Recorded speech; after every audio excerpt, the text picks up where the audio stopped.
దుమారం రేపుతున్న digital library విలువైన స్థలంపై YCP కన్నుపడింది. రచ్చ రచ్చ కావడంతో డిజిటల్ లైబ్రరీగా మార్పు, ప్రారంభోత్సవాన్ని ఆపాలంటూ హైకోర్టు ఆదేశాలు, రికార్డులు ట్యాంపరింగ్ జరిగాయంటూ సందేహాలు. ఇక వివరాల్లోకి వెళితే అనకాపల్లి జిల్లా అనకాపల్లి మండలం కొత్తూరు గ్రామంలో ఒక జిరాయితీ భూమిపై మనసు పడిన వైసీపీ నాయకుడికి ఆ జిరాయితీ భూమిని కట్టపెట్టేందుకు ఒక రెవెన్యూ అధికారి ఆడిన జగన్నాటకమే ఆలస్యంగా వెలుగులోకి వచ్చినటువంటి ఈ భూదందా. సినిమా ట్విస్టులను కూడా తలదన్నేలా ఉన్నటువంటి ఈ భూదందా వివరాలు మరి చూద్దామా?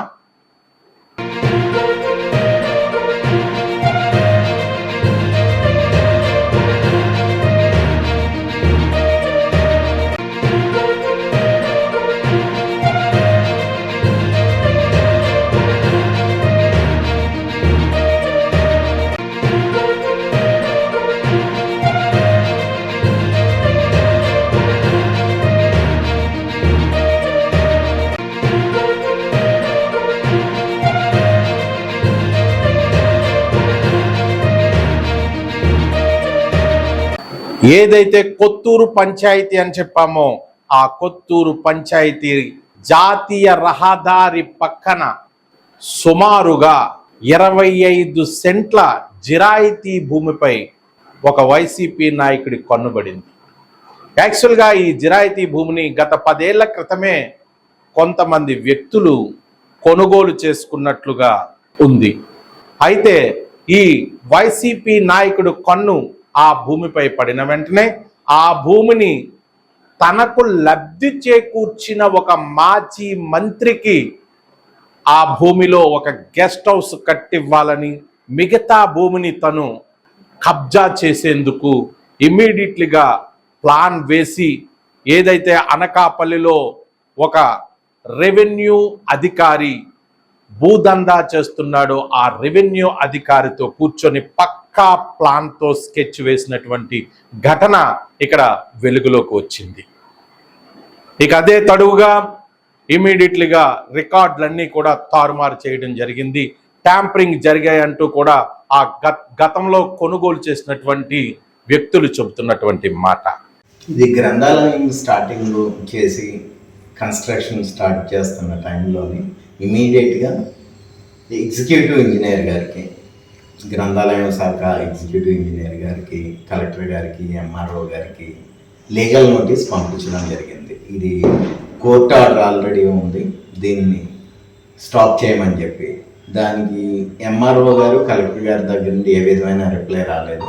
ఎగ్జిక్యూటివ్ ఇంజనీర్ గారు నాకు ఈ ల్యాండ్ అలాట్ చేశారు, నాకు వేరే ఏ విధమైన సంబంధం లేదు అని చెప్పి ఆయన రిప్లై ఇచ్చి ఆయన కన్స్ట్రక్షన్ బలవంతంగా లీగల్ నోటీస్కి వాల్యూ లేకుండా ఆయన సొంతంగా ఆయన అధికారపూర్వకంగా ఆయన కంటిన్యూ చేసి ఇంత దూరం తీసుకొచ్చారు.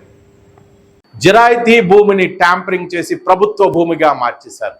ఇక అక్కడ హడావడిగా ప్రారంభోత్సవాలు ప్రారంభమయ్యాయి. ఏదైతే ఎప్పుడైతే వీళ్ళు ఆ భూమిని హడావడిగా రెవెన్యూ అధికారులు అంతవరకు లేనటువంటి ప్రభుత్వ భూమి అని చెబుతూ అర్ధరాత్రి మాస్కులు వేసుకొని ఒక దొంగల్లా అక్కడ ఉన్నటువంటి హోటల్ని పూర్తిగా ధ్వంసం చేయడం అనేది జరిగింది. ధ్వంసం చేసినాక రాత్రిపూట నిజంగా అది ప్రభుత్వ భూమి అయితే ఆధారాలతో సహా పగటిపూటే ధ్వంసం చేయొచ్చు, పగటిపూటే ఖాళీ చేయించవచ్చు. కానీ రాత్రి మాస్కులు పెట్టుకొని ధ్వంసం చేశారు. ఆ హోటల్ ధ్వంసం చేసి ఉదయాన్నే ప్రభుత్వ భూమి ఇది అని చెప్పి దానిలో బోర్డును పెట్టేశారు.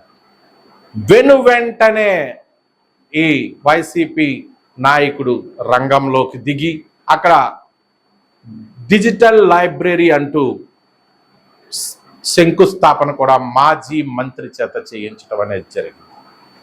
శంకుస్థాపన చేయటానికి వచ్చిన ఆ మాజీ మంత్రిని ఆ ఏదైతే కొనుగోలుదారులు ఉన్నారో వాళ్ళు నిలదీయడం కూడా జరిగింది. నిలదీస్తే పక్కా ఆధారాలతో అన్నీ కూడా ఎంక్వైరీ చేయిస్తాం, మీకు హైకోర్టు కూడా ఎటువంటి ఆపమని ఉత్తర్వులు ఇవ్వలేదు కదా అంటూ శంకుస్థాపన చేసి ఆయన జారుకోవడం జరిగింది అక్కడి నుండి. ఇక్కడే అసలు ట్విస్ట్ అనేది మొదలైంది. ఇమీడియట్గా అక్కడ డిజిటల్ లైబ్రరీని నిర్మించారు. కోర్టులో కేసు ఉంటుండగా కూడా అక్కడ కట్టడం అనేది కట్టేశారు.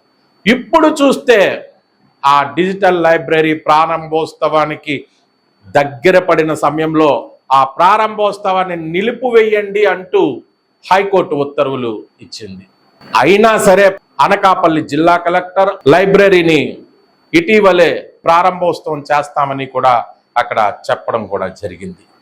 మరి నిజంగా అది ప్రభుత్వ భూమే అయ్యుంటే గతంలో ఎందుకు జిరాయితీగా ఉంది, ఎందుకు పన్నులు కట్టించుకుంటున్నారు, అదేవిధంగా అక్కడ విద్యుత్ కనెక్షన్లు ఏ విధంగా ఇచ్చారు, అక్కడ హోటల్ నిర్మితమై ఉన్నప్పుడు ఎందుకు ప్రభుత్వ భూమి అలాగని చెప్పి అప్పుడు మాట్లాడలేదు, అదేవిధంగా గతంలో ఇది జిరాయితీ భూమని సర్వేరు ఏ విధంగా నివేదిక ఇచ్చారు, అది ప్రభుత్వ భూమి అయితే వాళ్ళ యొక్క జిరాయితీ భూమి ఎక్కడుంది అలాగని చెప్పి వారు ఎన్నిసార్లు మొరపెట్టుకున్నా సరే దానికి సరైన సమాధానం ఎందుకు ఇవ్వడం లేదు. ఇవన్నీ కూడా జవాబు లేని ప్రశ్నలే. మరి ఇంత తతంగం జరిగి హైకోర్టు ఉత్తర్వులు ఆపండని ఇచ్చిన తరువాత కూడా మరి జిల్లా కలెక్టర్ దాన్ని ప్రారంభోత్సవం చేస్తారా? హైకోర్టులో ప్రభుత్వ భూమిగా అది నిర్ధారణ అయితే తప్పకుండా డిజిటల్ లైబ్రరీ ప్రారంభమవుతుంది. కానీ మరి అది జిరాయితీ భూమి, ప్రైవేటు వ్యక్తులది అని తెలిస్తే ఈ ప్రభుత్వ సొమ్మంతా తీసుకెళ్ళి అక్కడ కట్టినందుకు మరి ఈ ప్రభుత్వానికి ఎంత లాస్ అవుతుందనేది కూడా ఇక్కడ మనం ఆలోచించాలి. అదే విధంగా అట్టి విధంగా జిరాయితీ భూమిని ప్రభుత్వ భూమిగా మార్పు చేసినటువంటి అధికారులకు శిక్ష పడుతుందా? హైకోర్టు తీర్పుతో ఇవన్నీ కూడా తెలుస్తాయి. మరి ఏం జరుగుతుంది అనేది వేచి చూద్దాం. చూస్తూనే ఉండండి BBR TV channel. Thank you so much.